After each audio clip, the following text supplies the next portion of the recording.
All right, today we are tackling a big one, the World Trade Organization, the WTO. We hear its name thrown around all the time in the news, but what does it actually do? And why is it so important? Well, we're going to get into all of it. I mean, think about it. When a company wants to sell its products in another country, or when your favorite coffee makes its way from halfway across the world to your cup, who's making sure everything is fair? Who's the ref in this massive global game? That's really the big question we're digging into. So here's our game plan. First, we'll cover what the WTO is in simple terms. Then we'll look at how it came to be. After that, we'll get into its four main jobs, look at why it's kind of stuck right now, and finally, ask what's next. Okay, let's jump right in. The easiest way really to get your head around the WTO is to just think of it as the official referee for world trade. It's the one that hands out the rule book that all the major trading nations have agreed to play by. So, officially, it kicked off on January 1st, 1995, and its whole purpose is to oversee the trade rules for its 164 member countries. And get this, that covers something like 98% of all global trade. So yeah, it's a pretty big deal. And these aren't just suggestions, they are actual rules with consequences. But here's the thing, the WTO didn't just pop into existence in 95. Nope, its story actually goes back almost 50 years before that, starting as something, well, a lot less formal. Before the WTO, there was something called GATT. That stands for the General Agreement on Tariffs and Trade. The huge difference here is that GATT was just a temporary agreement, not a full-blown organization. And it only dealt with physical stuff, goods.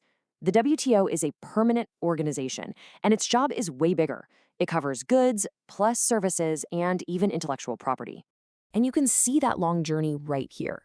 What's kind of wild is that the first try, back in the 40s, to create a big international trade organization totally failed. So instead, everyone settled for this temporary thing called GATT.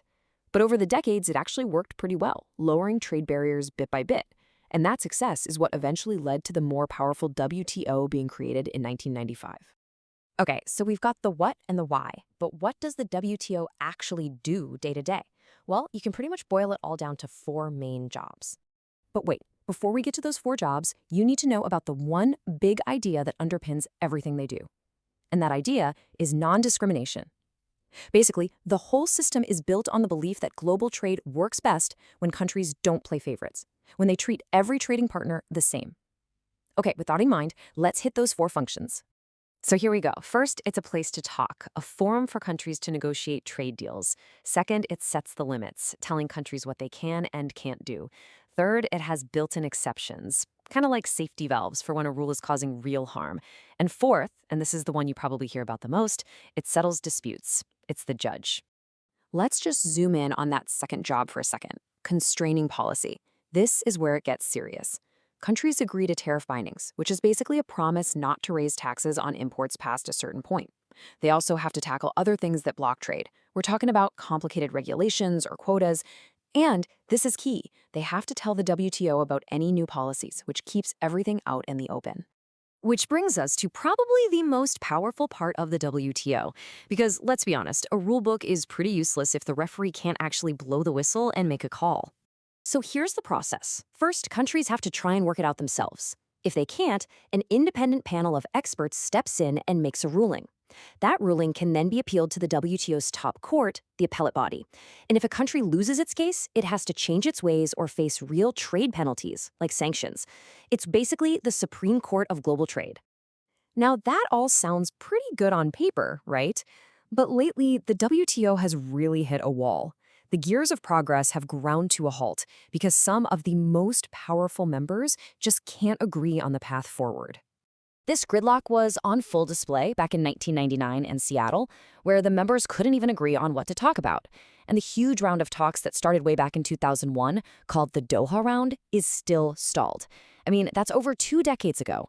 The global economy has changed dramatically, but the WTO's ability to write new global rules just hasn't. And this table right here, it perfectly explains why. Just look at the different players and what they want. When it comes to farm subsidies, you've got the US telling Europe to cut theirs, while Europe digs in its heels to protect its farmers. Meanwhile, developing countries are saying, hey, we need exemptions to help our economies grow. Then you switch to labor standards. Unions in richer countries want to see minimum standards everywhere, but developing countries see that as just another way for rich countries to block their products. Everyone is pulling in a different direction, and the result is, well, nothing happens. So where does that leave us? Honestly, the WTO is at a major crossroads. It's still a crucial referee for the rules we already have, but its ability to write a new rulebook for the modern economy is in real trouble. And that brings us to the ultimate question for the future of trade. If making new global rules is impossible, will the world just give up and shift to smaller, regional deals instead? Pacts between just a handful of countries? Or is there a way to get everyone back to the big table and get things moving again? The answer to that is going to shape all of our economic futures.